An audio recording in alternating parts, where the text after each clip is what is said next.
Tapi Allah tidak pernah melupakan Israel. Sampai suatu saat anaknya dikirim, Yesus pun mati, dibunuh. Ya, saya menggunakan kata dibunuh, ya sebetulnya itu bagian dari penyelamatan.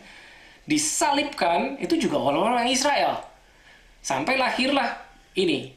Jadi ini kayak untuk pada saat ini, ya gereja ini adalah non-Israel. Ya tentunya ada orang Israel yang percaya yang masuk bagian ini. Nah, tapi begitu ini diangkat, maka Allah akan kembali berurusan dengan Israel. Sampai kapan? Sampai Israel mau menerima Mesias. Nah, sehingga ada masa yang warnanya ini nih, warna ungu ini selama 7 tahun. Ini adalah masa penganiayaan. Selama 7 tahun, terbagi 2, menjadi 3,5 tahun pertama dan 3,5 tahun kedua. Selama masa ini, yang warna ungu ini, bangsa Israel akan mengalami penderitaan. Kita ada di mana? Kita udah naik, saudara, di sini. Nanti kita akan belajar detailnya pada saat materi rapture. Ya, kita udah naik di sini. Nah, terus second coming, ini Yesus turun. Nah, jadi bedanya ini kan warnanya sama nih, orange. Rapture itu kita naik, second coming itu Yesus turun. Nah, rapture ini kita dijemput juga sama Yesus, tapi bedanya, nah ini pelan-pelan saudara. Jadi begini, rapture dan second coming itu 2 hal yang berbeda, saudara. Iya, 2 hal yang berbeda. Nah, seringkali banyak salah persepsi bahwa rapture itu adalah kedatangan Yesus. Sebetulnya kedatangan tidak tepat, tapi dibilang salah pun juga enggak juga. Karena begini, rapture tuh beda dengan second coming. Ya, bedanya begini. Dibilang Yesus datang, benar Yesus datang. Rapture itu Yesus datang juga, hanya begini. Itu nanti kita akan sampai materinya ya. Rapture itu Yesus menjemput setiap kita itu, tapi dia tidak menjejakkan kakinya di bumi. Jadi dia hanya menjemput di awan-awan. Nah, ini introduction dulu ya. Nanti ayatnya nggak saya buka sekarang. Nanti pada saat materi tentang rapture kita akan bahas detailnya. Ada di mana itu ayatnya itu. Ayatnya rapture itu ada di mana kita akan tahu. Ya, but not today karena ini hanya introduction saja. Ya, paling tidak saudara punya gambaran tentang timeline ini apa, habis ini apa yang terjadi. Oke. Ya, Yesus datang di awan-awan menjemput kita, maka kita akan naik. Oke, lalu berada bersama Yesus. Oke. Nah, second coming itu datang lagi Yesus. Datang lagi. Tapi kali ini dia menjajakkan kakinya di atas bumi. Ya. Yang kali ini dia menjejakkan kakinya di atas bumi. Oke, tahu bedanya ya? Nah, pertanyaannya pada saat second coming, ya, kita di mana? Tadi kan kita rapture, kita naik. Kita di atas bersama Yesus. Pada saat second coming, kita di mana? Kita ikut turun lagi, saudara. Kita turun lagi. This is interesting. Ini sangat menarik ya. Kalau saudara belum pernah dengar materi tentang ini akan menarik sekali. Di sini kita naik, dijemput Yesus di awan-awan. Kita akan naik dan kita akan mengenakan tubuh kemuliaan. Ya, ini prosesnya in the split second. Prosesnya hanya dalam sekejap mata. Tubuh kita akan berubah menjadi tubuh kemuliaan dan kita naik.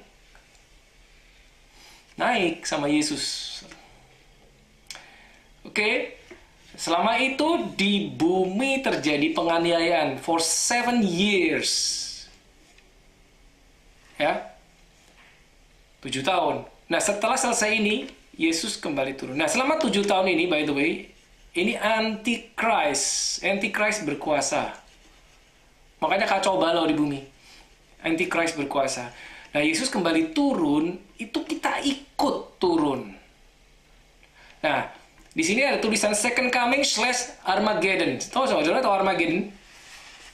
Armageddon. Kiamat. Ya, basically orang akan bilang itu sebagai kiamat. ya orang dunia yang akan mengartikannya sebagai kiamat. Apa sih yang terjadi Armageddon? Nah, kita lihat kalau di kitab Wahyu saudara akan temui Armageddon itu adalah pertempuran antara Jesus himself, Yesus datang beserta pasukannya. Pasukannya itu siapa? Kita. Yang sudah mengenakan tubuh kemuliaan, kita turun lagi bersama Yesus bertempur menghabisi, melawan Antichrist. Jadi ini akan dihabisi semua Antichrist. Dihabisi. I'm talking about killed. Saudara baca sendiri kitab Wahyu. Antichrist ini akan dihabisi. Ya. Lalu jadi gini, Antichrist nanti pada saat kita belajar Antichrist itu nanti ada yang namanya the Antichrist, tapi ada juga the spirit of Antichrist. Jadi ada spiritnya, tapi ada personnya juga. Lalu ada dua orang yang akan dilemparkan ke dalam lake of fire, yaitu nabi palsu dan the beast. The beast. Saya nggak tahu di bahasa Indonesianya itu apa the beast ya. So you have to check in your Bible in the book of Revelation. The beast itu juga Antichrist, dan false prophet. False prophet itu juga Antichrist. Mereka berdua ini dilemparkan ke lake of fire, di mana di situ ada api yang menyala-nyala, eternal flame. Ya. Alright. Nah, jadi kalau kita lihat di Alkitab itu ada yang namanya pit, itu juga hell, lake of fire itu juga hell, Hades itu juga hell. So there are many different words ya yang menyatakan neraka atau hell. Ada yang disebut pit atau bottomless pit ya. Lalu ada lake of fire, tempat penganiayaan kekal bagi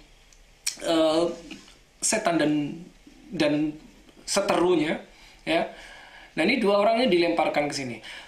Nah, karena Antichrist sudah dikalahkan, maka akan ada kerajaan 1000 tahun. Ya, disebut millennium atau millennial kingdom. Di mana disinilah yang namanya Jesus itu memerintah selama 1000 tahun. King of Kings, memerintah bersama kita. Kita masuk lagi ke sini, saudara. Selama 1000 tahun. Ya. Nah, selama 1000 tahun ini, setan, the devil, itu akan diikat. Dungeon, diikat, dibelenggu selama 1000 tahun. Dilemparkan ke bawah dan dibelenggu selama 1000 tahun. Setelah 1000 tahun ini selesai, maka dia akan dilepas lagi.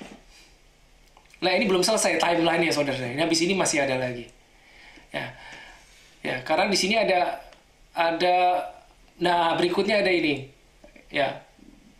Nanti ada another battle yang disebut Gog and Magog, lalu ada Great White Throne. Ini adalah pengadilan. Ya, setiap orang akan diadili sesuai dengan bukunya masing-masing. Ya, maka di sini akan dibuka semua buku dan juga buku kehidupan. Nah, barang siapa namanya tidak terdapat di dalam buku kehidupan akan dilemparkan ke dalam lake of fire dan akan menderita selama-lamanya. Lalu setelah pengadilan terakhir akan ada langit dan bumi baru, the new heaven and new earth.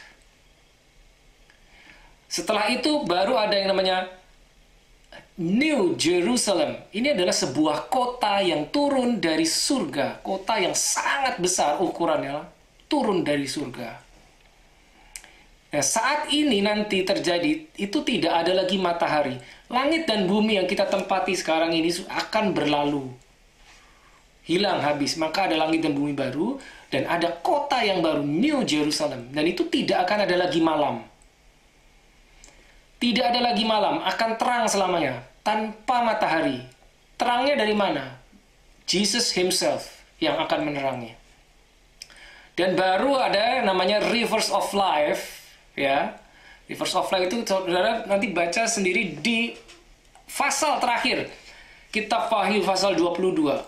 Ya, itu tentang sungai yang mengalir dari Yerusalem baru ini, yang ada di tepi kiri kanannya ada pohon kehidupan, ya. Sungainya namanya sungai kehidupan, di tepi kiri kanannya ada pohon kehidupan yang daunnya bisa dipakai obat untuk menyembuhkan bangsa-bangsa, dikatakan demikian. Ya, but this is long story, ya. We're not gonna get into the details. Ya, saudara akan bingung nanti kalau terlalu detail. Nah, paling tidak saudara pahami ini dulu, ya. Dari Taurat, lalu Yesus, lalu Church Age. Sekarang kita masih ada di masa yang hijau ini, tapi sudah ending. Dikit lagi habis. Ya, tentunya saudara akan bertanya, lalu kapan ini saatnya? Ya, nanti kita akan belajar kapan saatnya. Kapan ini terjadinya? Alkitab tidak menerangkan persis, tahun sekian, tanggal sekian akan rapture, tapi tanda-tandanya, clue-nya itu diberikan di dalam Alkitab, ya. Dan ini akan terjadi dalam sekejap mata. Di Alkitab dikatakan saat sangkakala terakhir berbunyi. Nah, kenapa ditulis sangkakala terakhir? Ya, the last trumpet. The last trumpet itu berbunyi, trompet terakhir, sangkakala terakhir berbunyi, maka kita akan berubah tubuh kita menjadi tubuh kemuliaan dan naik. Dan itu terjadinya hanya in the split second. Ya, in the atomic second. Jelas-jelas ditulis di Alkitab. In the blinking of an eye. Dalam sekejap mata. Ini akan naik. Dan orang-orang yang mati di dalam Kristus akan juga ikut naik. Nah, kita di atas, nah di sini terjadi kekacauan karena antikris berkuasa. Sampai 7 tahun saja, saudara, sampai Yesus datang lagi dan terjadi perang yang namanya Armageddon, ya. Armageddon itu sebetulnya di nama tempat, ya, ada di Israel. Kalau saudara, next time saya akan bawa gambarnya, ya. Kalau saudara pernah ke Israel, itu lembah, sebuah lembah yang luas sekali, sangat luas. Nah, sekarang di lembah itu sudah ada pangkalan militer Israel. Tapi menariknya, semua pesawatnya tidak ada di atas, tapi di bawah tanah semua. So they are ready. Mereka sudah siap. Gitu loh. Itu menarik. Kalau saudara ke Israel, mesti mampir ke sini nih. There's gonna be battle. Great battle. Nah, seperti ini. Kurang lebih gambaran ya, saudara, ya. Tapi ini hanya preview saja. Ya, jelas sebuah studi yang sangat menarik gitu loh. Nah, pertanyaannya untuk apa kita tahu seperti ini gitu loh. Ada orang yang suka dengan end time teaching, tapi ada orang yang so I don't have to know about this. Ya, saya nggak perlu tahu seperti ini. Ya, yang penting as long as I'm good, ada yang seperti itu juga gitu loh. Tapi ada orang yang ingin tahu.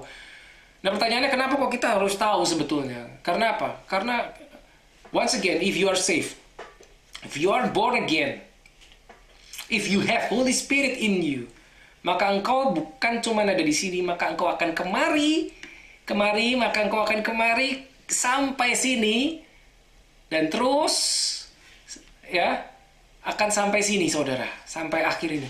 Kau akan ikut sampai sini. Gitu. Seperti itu. Jadi, sebetulnya kita perlu tahu, saudara, kita perlu tahu. Gitu. But not many people are willing to read the book of Revelation actually. 22 pasal doang sebetulnya. Kenapa? Karena itu dianggap sebagai buku yang paling membingungkan. Ya, it's not easy, but it's amazing. It's amazing book. Gitu. Oke. Ya, ini preview atau introduction segini dulu. Boleh silakan kalau ada pertanyaan.